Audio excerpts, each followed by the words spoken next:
His knuckles split my lip on a Tuesday.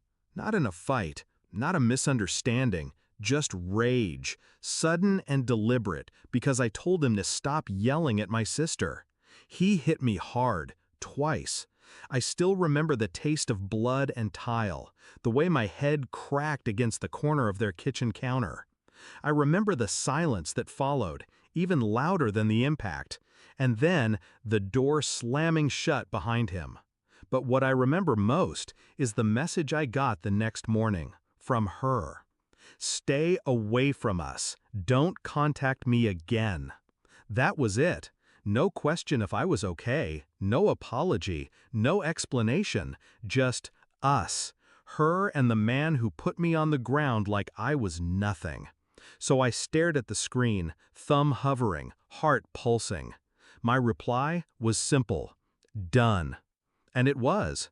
Done with the sister I once braided hair for at 2 a.m. before prom.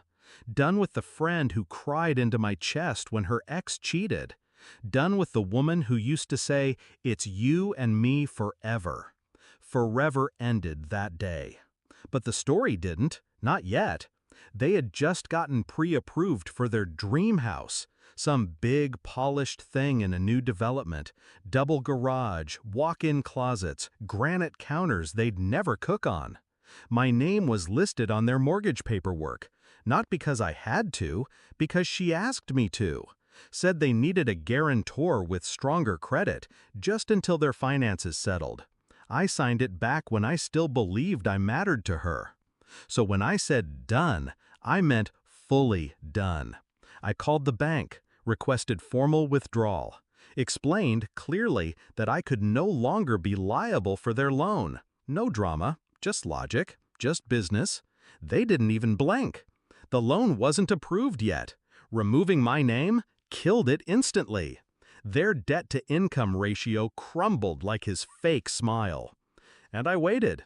2 days later, the storm hit. First, a missed call from her, then 3, then a text. "Why did you pull out of the mortgage? What are you doing?" I didn't answer. Then came his message. "You're messing with our future. This is sick." That one made me smile. Funny, he wasn't concerned with my future when I lay bleeding on his floor. He wasn't texting apologies when my ribs turned purple. But now that the house was slipping from his hands, now it was sick? No, this is justice. They'd already given notice at their apartment, put down a deposit, bragged all over social media, keys coming soon, and #homeowners, and finally making moves. Well, I made mine first. I pictured them sitting in the bank manager's office, dressed too clean, too confident, waiting to sign papers, then hearing, "Unfortunately, your guarantor has been removed. Your application no longer qualifies." I wonder if she cried. I wonder if he yelled. He seems to like yelling. The thing is, I didn't go scorched earth. I didn't post anything online. I didn't show the photos of my bruises. I didn't file charges. I didn't need to. That would have made me look desperate, weak. No. I stayed quiet, let them build their castle on sand, then calmly pulled the foundation from under them. Weeks passed, silence. Then last Sunday, I saw them, by accident, in the same grocery store. She froze by the freezer aisle. He glared at me like I'd stolen something. I didn't flinch. He looked at me the way cowards look at locked doors. She looked smaller than I remembered, like she'd shrunk under the weight of her own choices. She whispered, "You really did it, didn't you?" I nodded once. She blinked fast, like she wanted to cry but wouldn't give me the satisfaction. Good, because I wasn't asking for tears.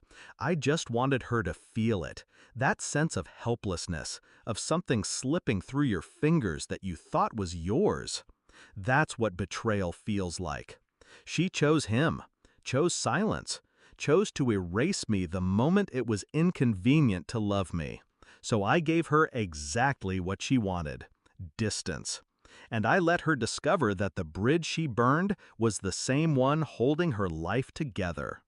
They can still get a house someday, sure. Just not that one. Not easily. Not together, maybe. Because a man like him, he doesn't handle setbacks. He lashes out.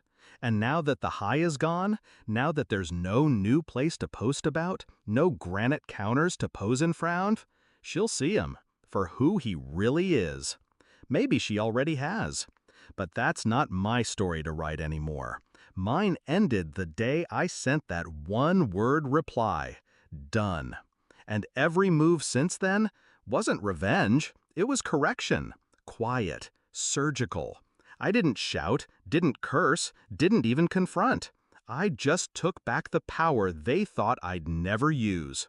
And I walked away, still standing, still calm, still whole.